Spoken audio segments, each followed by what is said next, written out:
for Pakistan, but also for India.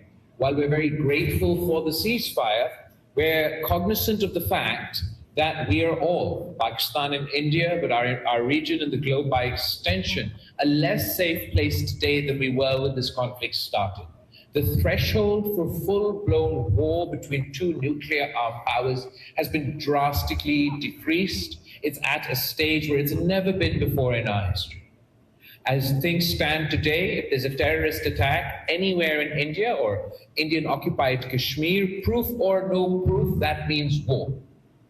That doesn't serve the interest of my country, and that certainly doesn't serve the interests of the people of India. The President of the United States' vision is clear. The President of the United States' policy is clear. He too would like peace. Pakistan would like peace, but it is evident from the statements of the Indian Prime Minister, from various officials in the Indian government, from their visiting delegation, that the Indian government is not interested in a dialogue. They are not interested in engaging on this topic with Pakistan. However, we're optimistic the United States and other parties play as a result of our efforts that will continue on to other countries from tomorrow.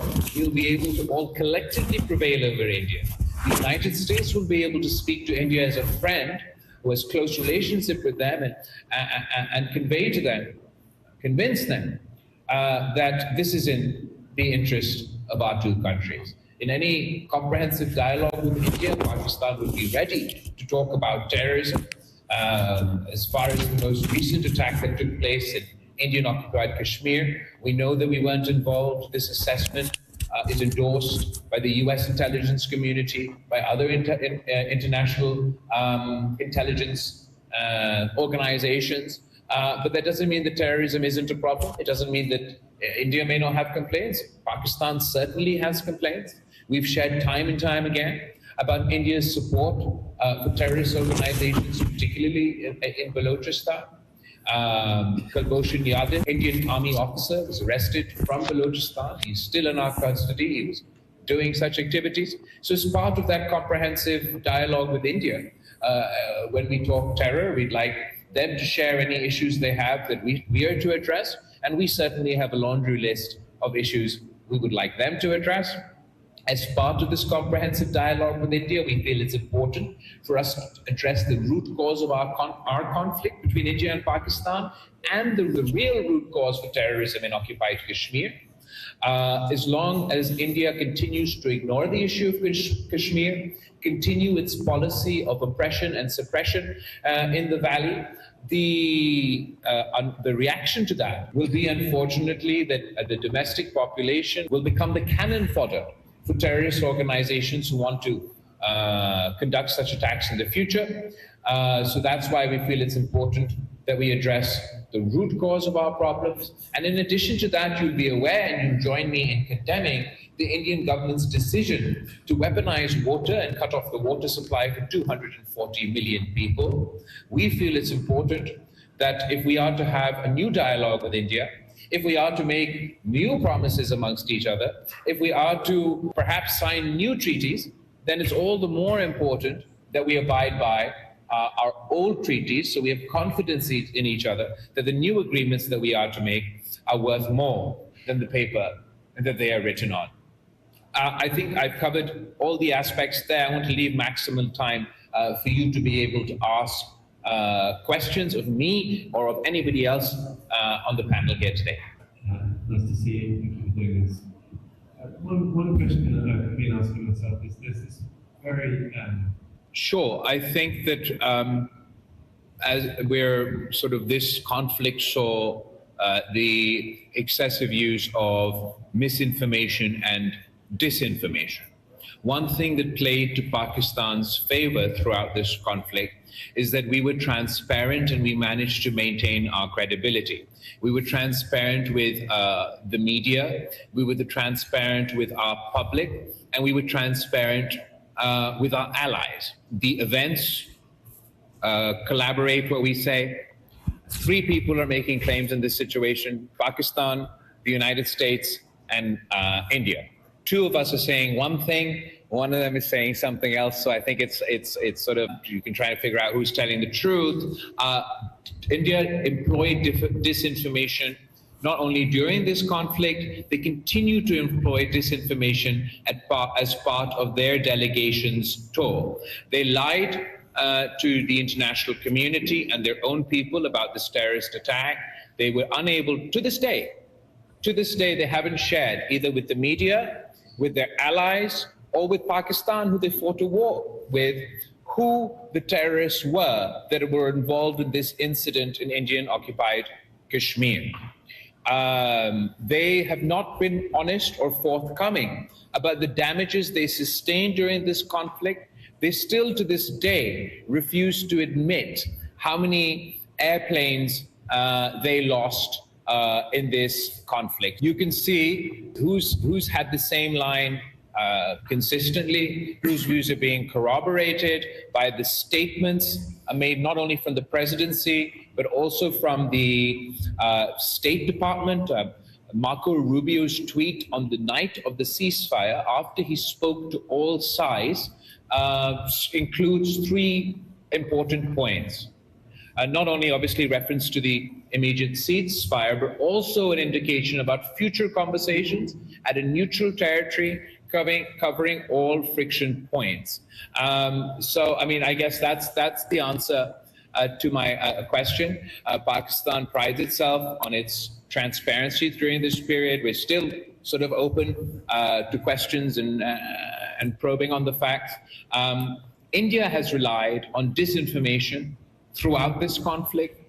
Even during the war, the Indian media played the role of fake news and amplified some of this disinformation that originated from the Indian government. Sure. It's Ellen McMyer with the Associated Press. Thank you for doing this. The fact that the conflict is between two nuclear-armed countries. No, Pakistan was not asked anything to do with nuclear questions, full stop, let alone no first use during this conflict. Pakistan did not have to rely on its nuclear arsenal or the threat of its use of its nuclear arsenal to establish military dominance during this conflict. As far as future obligations or future commitments, I think the important first step is to build on this ceasefire, work towards a comprehensive dialogue where we can address any and all issues in an environment of peace outside of these hostilities where our neighbor is threatening to cut off our water supply. They call the ceasefire a pause, not a ceasefire. They call the ceasefire a trailer and expect us to wait for the movie. Their prime minister is giving speeches where he says, I have a message for the youth of Pakistan, eat bread or eat my bullet. I think in that environment, perhaps that's not the most conducive to take revisions of come up with revisions of our policy. However, I believe if we start moving towards peace, then there will be lots of steps that both sides could take to ensure that our neighborhood is a safer place. So here in the U.S., I would say there's a perception that the historical relationship between Pakistan and the United States is slowly withering away, that the United States is now trying to transition to a close relationship with India, and that in turn China is coming and taking Yusuf's place in Pakistan, and then that's adding a whole new dynamic. So as a delegation that came here to strengthen the relationship between Pakistan and the United States, how would you respond to that characterization?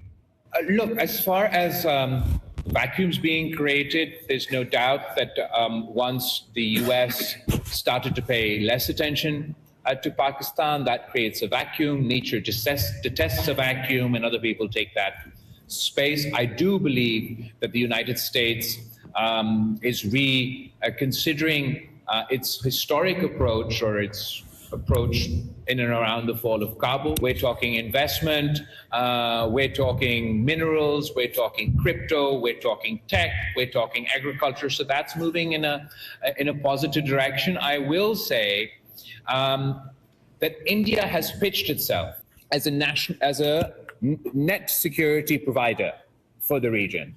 And American taxpayer dollars go into subsidizing the Indian economy and the Indian military industrial complex in exchange for supposedly providing this net security provider role.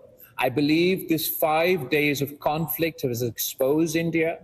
It is not a net security provider. It is a source for insecurity in South Asia and as a result, insecurity in the region and the globe. They brought the threshold for military armed conflict between Pakistan incredibly low. They launched a war on the basis of a lie, and then they couldn't even win that war, and the US had to intervene and ask and facilitate a ceasefire.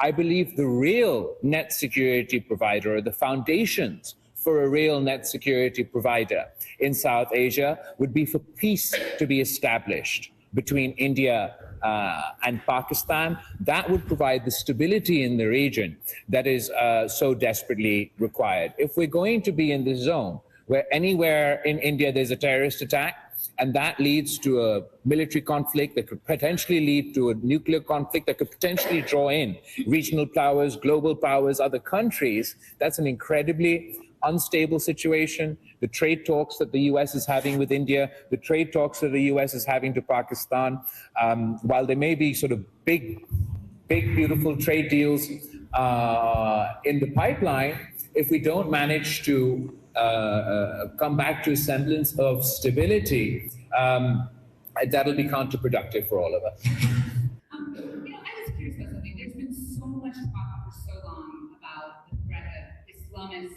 militancy. What do you think about Hindu extremism? And do you think that that is an issue that the West, the United States in particular, needs to pay more attention to? I don't associate terrorism with any religion, with any culture, with any country. I believe terrorism has no borders, has no religions, and must be condemned across the board. It is politically convenient for terrorists. Sometimes they use the mask of one religion or another religion. Sometimes they use the mask of nationalism or separatism or something else. At the end of the day, we all need to take a uniform policy against non-state actors and terrorists. As far as extremism is as a topic, it's absolutely a bone of contention. It's a concern for us. We deal with extremisms of all forms, shapes, and sizes within Pakistan. Extremism in India is a new reality, and unfortunately, that Hindutva extremism that we're witnessing in India, that you can trace back to, however far back you want to. I often start with the Gujarat riots, but that's not actually sort of the source of this extremism. It's absolutely evident across Indian society. The word terrorism is used as a wolf whistle to demonize minorities, to demonize the Muslims in India, to demonize the Muslims in occupied Kashmir, and to demonize the Muslims in their neighborhood. I don't think that particularly, serves the purpose for the people of India. We've witnessed saffron terror in the past, terrorist attacks that have taken place in India, from the Samjhauta Express to the Gujarat riots and so on, have never gone punished. In fact, it was Modi himself and his government who forgave the gang rapists from the Gujarat riots. The people who were charged in the Samjhauta Express attacks were set free. So it's clearly a problem for the Indian government to also deal with. What's even more concerning is that the source of this Hindutva extremism is the RSS. And the RSS is a branch of the political party that's in power in India, the BJP. So it's within that context that the decisions in India are being taken. It's within that context that their foreign policy decisions are being taken. And I think that is a challenge for all of us. But regardless of all of this, our effort is to convince everyone that instead of finger pointing, instead of blaming one another and sort of getting caught in these vicious cycles, we need to get to a point where we're working together to combat terrorism.